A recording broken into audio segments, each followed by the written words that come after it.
What's up, guys? My name is Esteban with All American Print Supply. Today we're answering your top Reddit questions when it comes to DTF and DTG printing. Whether you're thinking about getting started with direct-to-film or direct-to-garment, or if you're already in production, go ahead and save this video for future reference. What questions are pressing for your business when it comes to DTG and DTF? Let us know in the comments. It's time to get started. Okay, well look at this. We'll start in the DTF printing forum. Let's dive right into it. I'm new to the clothing business. I'm thinking to buy DTF printer and the accessories required and start soon. What will you advise me? All right, let's start with the big three. We're talking about heat press, we're talking about printer, and we're talking about some piece of equipment to cure those transfers. Printer is obviously the main equipment we're gonna need if we're gonna start producing our own DTF transfers. Heat press is gonna be how we apply said transfers. And the reason we set a separate piece for the curing, if that's a curing oven or a roll-to-roll powder shaker dryer machine, you want a separate dedicated piece of equipment for that part of the process. I've done the heat press curing, it works, but if we're talking about consistency and efficiency, having a dedicated machine like a shaker powder dryer machine or a curing oven, that's really gonna be the way to go. Lastly, you said accessories. Let's talk about the essentials. You're gonna need ink, you're gonna need film, you're gonna need powder, and everything to handle your maintenance. We're talking about cleaning solution, fabric-headed swabs, lint-free wipes. Those should be your absolute bare minimums. All right, let's see what's next. White coat looks liney. I've tried cleaning the heads and wiping them, but nothing's working. Any idea on how to fix this? All right, so when the white coat or the white ink layer looks liney, this is what we call banding. Banding is a sign of clogged nozzles in your print head. So order of operations, print a nozzle check. That's gonna give you the current health of those nozzles and also help us identify which heads, which lines, which channels do have clogs. Once you've isolated the issue to the affected nozzles, run head cleanings. If it's a really bad nozzle check, run heavy, multiple head cleanings. Now, what if that doesn't work? Well, if running the nozzle checks and the head cleanings does not resolve the banding, it's time to look at the printer environment.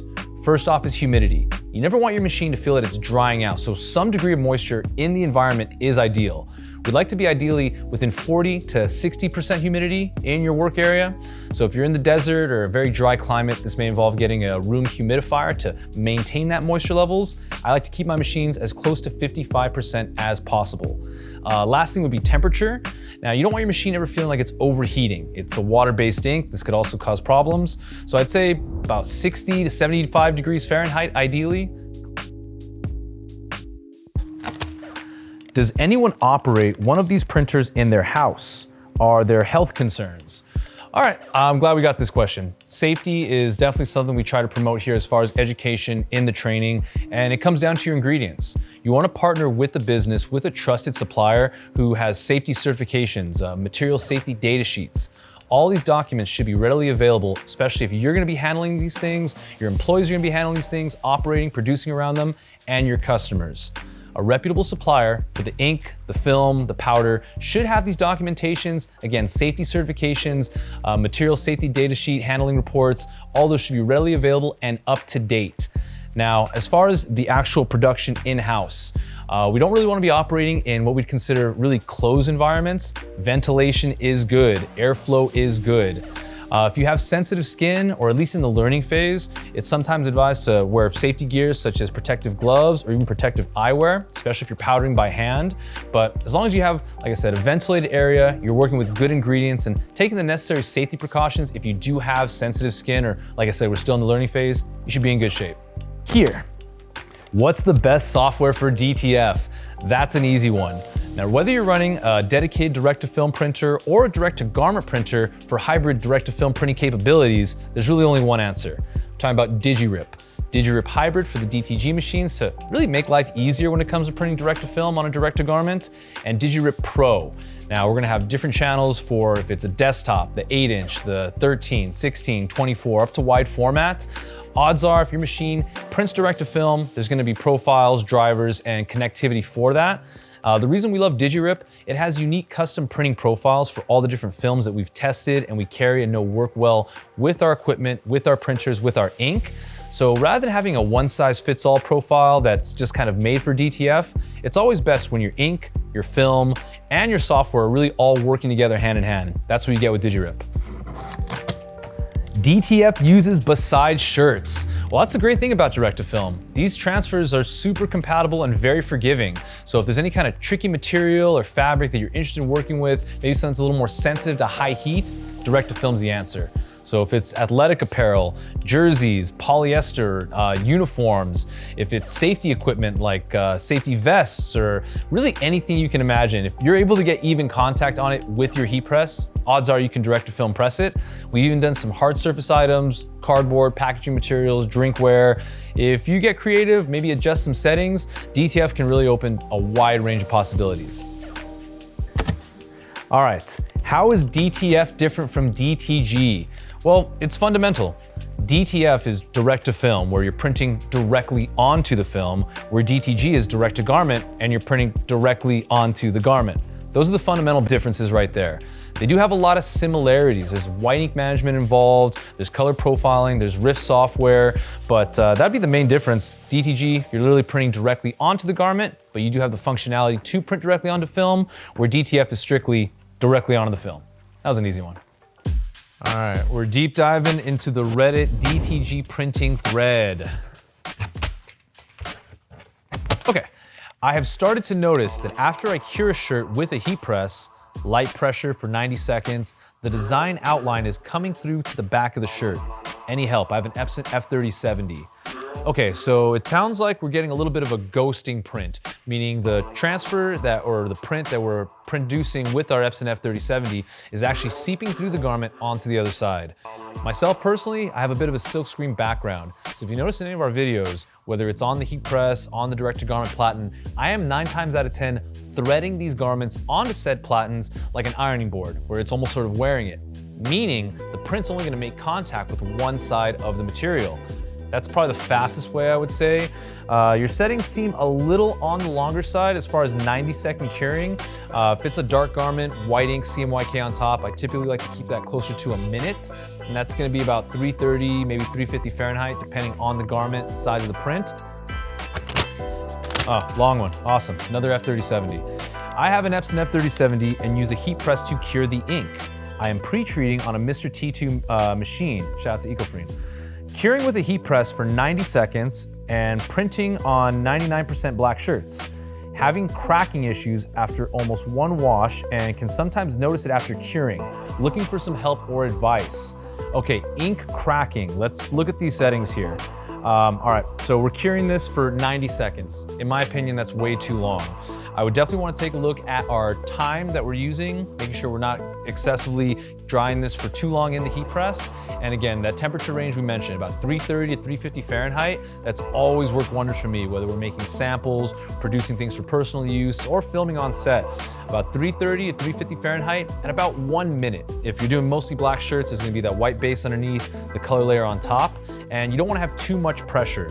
One tip I would say, break up that 1 minute cure into 2 30-second presses. We talked about pressure not being too heavy. If the pressure is in excess when you're curing these prints, that vapor from the water-based ink has nowhere to travel, so it can remain trapped in there. By breaking up that 1 minute press into 2 30-second presses, you will visually see the steam from curing that water-based ink on the print release. And in our experience, this has yielded more vibrant and bolder direct-to-garment prints.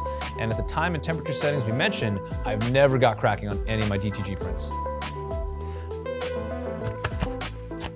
Why would someone pre-treat white t-shirts if they don't have to? The reason you'd want to pre-treat your white t-shirts, I'd say there's 3 main categories. One is vibrancy. Yes, you technically do not need to pre-treat a white t-shirt if you are only printing CMYK. You could load it like a sheet of paper. But if you give it that foundation for the ink to adhere to, you're gonna have a much bolder, much more vibrant print. Next, I would say is washability. Now, some folks, if you're not pre-treating your whites, you may see a fade or drop in vibrancy after the first wash. That's because the ink is really just kind of sitting on top of the garment. Once you lay that foundation of a CMYK specific pre-treat, we like to use Firebird Vivid around here, you're gonna get a foundation that the ink is bonding onto as well as just the fibers. And the last thing I would say is line sharpness. Now, if your design has a black outline and you're not pre-treating your shirts, you probably aren't running into an issue of bleeding where the ink kind of spreads into the fabric. But if you have prints that do not have that black outline, I see this especially with red ink, if you don't pre-treat, red ink has a tendency to kind of bleed or spread into the fibers. So where your crisp 300 DPI or above print ready profile file PNG should have printed beautifully and nice and sharp, because you didn't pre-treat, you may run into this issue. So if you are experiencing any kind of bleeding of the ink into the fibers, start pre-treating with some Firebird Vivid. I think you'll notice that goes away immediately. Okay, DTG on 100% cotton durability test. Does anyone have an old DTG shirt? I have a bunch. Been in this thing for a hot minute now, and I would say these should last really well for your customers if you advise them proper instructions. So some tips to get longer lives out of your direct-to-garment prints for your customer, for yourself: cold water, inside out. So if you turn your garment inside out before you actually throw it into the washer, into the dryer, and also tumble dry it on low, it's just gonna be less abuse on the actual print onto the shirt. It shouldn't be that it ever cracks or falls off, but this should help with vibrancy for longer life cycle of that garment. Now this next one, it may not affect everybody, but fabric softener. Fabric softener has long been reported to really kind of break down heat applied graphics. If it's vinyl, DTF, DTG, if you're rocking with those settings, you should have a long lasting transfer or print onto your garment should last 50, 60 washes easily. Okay. Rubbery DTG print on a black cotton shirt. What might have caused this? The print is solid orange color. If your print feels rubbery and hard and kind of plasticky when it should feel like a beautiful, luxurious, premium water-based ink printed t-shirt, you're probably running too much ink or maybe too much pre-treat. Excess pre-treat can be good, I guess, for the print quality, but as far as hand feel, that's where the testing comes in. Every garment's gonna have a little bit of its own personality, unique weight, fabric blend, and will likely require different amounts of pre-treat when you're switching from blank garment to blank garment. Now, as far as quality, you don't want to be double layering your white if it is a t-shirt.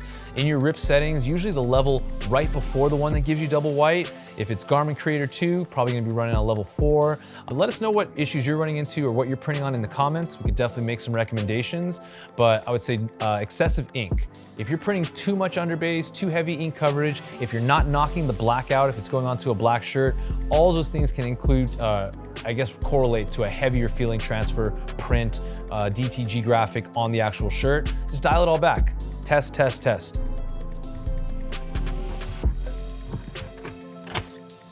Okay, interested in buying DTG DTF printer for home small business use, mainly an organization. I'm trying to get set up. Just don't really know what to buy. Any advice? So if you're looking to go into direct to garment, you already know my recommendation is going to be Epson. They have the, I'd say, highest level of warranty protection, after purchase support. It's a live person you can actually speak with. If there's an issue hardware related wise that our tech department or their tech department can't get you up and running with over the phone, your warranty does include free on-site service, parts, labor, travel, really anything it needs during the life of its warranty.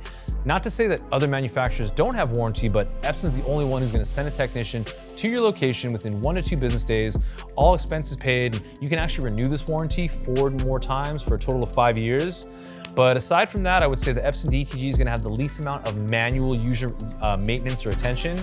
Daily, you're gonna shake the white inks for a little bit, print a nozzle check. When you power off, it's gonna take care of its own end of day maintenance. If you give it a couple minutes of your time to clean that capping station where the print head rests, again, a couple minutes of your time, your machine's gonna be really happy. And whether you're using it to print DTF or DTG, that would definitely be my recommendation if you're looking for the most user-friendly experience, the least amount of manual cleaning. All right, looks like we got one more question here. Can you print DTF on a poster board? Yes, you can.